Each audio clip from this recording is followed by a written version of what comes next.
গত বছরের ৫ আগস্ট দেশের রাজনীতির পট আমূল পরিবর্তন হয়েছে। প্রায় ১৬ বছর ধরে গেড়ে বসা স্বৈরশাসনের অবসান হয় সেদিন। ছাত্র আন্দোলনের জেরে পতন হয় আওয়ামী লীগ নেত্রী শেখ হাসিনা সরকারের। গণ-অভ্যুত্থানের মুখে ওই দিন প্রধানমন্ত্রীর পদ থেকে পদত্যাগ করে পালিয়ে ভারতে যান ফ্যাসিস্ট শেখ হাসিনা। এরপর ৮ আগস্ট বাংলাদেশে গঠিত হয় অন্তর্বর্তীকালীন সরকার। আর এই সরকারের নেতৃত্ব দিচ্ছেন শান্তিতে নোবেলজয়ী অর্থনীতিবিদ অধ্যাপক ডক্টর মোহাম্মদ ইউনূস এবং শক্ত হাতে দেশের হাল ধরেন। ছাত্র জনতার রোষানলে পড়ে পালিয়ে যাওয়া সাবেক প্রধানমন্ত্রী ভারতে আশ্রয় নিলেও সেখানে বসেই বাংলাদেশ বিরোধী অপতৎপরতার নির্দেশ দিয়েই যাচ্ছেন তিনি। ভারতের মদদেই বর্তমান সরকারকে সর্বদা বিব্রত করার জন্য কাজ করে যাচ্ছে পতিত ফ্যাসিবাদী সরকারের প্রধান থেকে শুরু করে ছোট বড় সব নেতাকর্মীরা।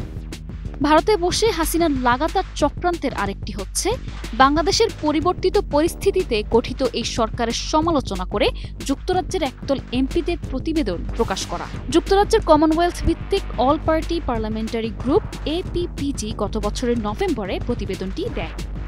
ক্ষমতাচ্যুত প্রধানমন্ত্রী শেখ হাসিনা সরকারের পক্ষ নিয়ে ওই প্রতিবেদনটি তৈরি করা হয়েছে বলে অভিযোগ ওঠার পর সেটি প্রত্যাহার করে নিয়েছেন ওইসব ব্রিটিশ এমপি। ব্রিটিশ সংবাদ মাধ্যম দ্য গার্ডিয়ান এক প্রতিবেদনে এ তথ্য জানিয়েছে। বিতর্কিত ওই প্রতিবেদনে বাংলাদেশের বর্তমান অন্তর্বর্তী সরকারের সমালোচনা করা হয়, যদিও পরে ওই প্রতিবেদনে উল্লেখিত অনেক তথ্য সঠিক নয় বলে অভিযোগ ওঠে। এমনকি প্রতিবেদনে উল্লেখযোগ্য ভুলের বিষয়ে অভিযোগ সামনে আসে।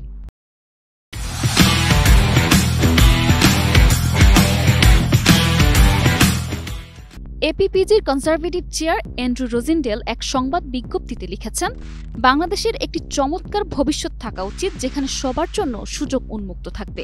তাৎক্ষণিক পরিবর্তন না হলে নতুন সরকার আন্তর্জাতিকভাবে যে সুনাম অর্জন করছে তা উড়ে যাওয়ার আশঙ্কা তৈরি হবে। প্রতিবেদনে ডক্টর ইউনূসের প্রশাসনের বিরুদ্ধে আইনকে রাজনৈতিক অস্ত্র হিসেবে ব্যবহার এবং কট্টর ইসলামপন্থীদের ক্ষমতায়নের অভিযোগ আনা হয়। ওই প্রতিবেদনে আরও বলা হয়, আমরা প্রমাণ পেয়েছি যে সাবেক মন্ত্রী, আওয়ামী লীগ নেতা, এমপি, সাবেক বিচারক, পণ্ডিতজন, আইনজীবী ও সাংবাদিকদের বিরুদ্ধে এত বেশি সংখ্যায় হত্যার অভিযোগ আনা হচ্ছে যে সেগুলোর গ্রহণযোগ্যতা নিয়ে প্রশ্ন উঠছে।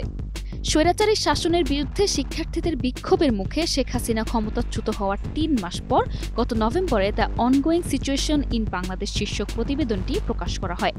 মিথ্যা তথ্যে ভরপুর এবং ক্ষমতাচ্যুত শেখ হাসিনা সরকারের প্রতি পক্ষপাতদুষ্ট উল্লেখ করে লেখা এই রিপোর্টের সমালোচনা করছেন বিশেষজ্ঞরা।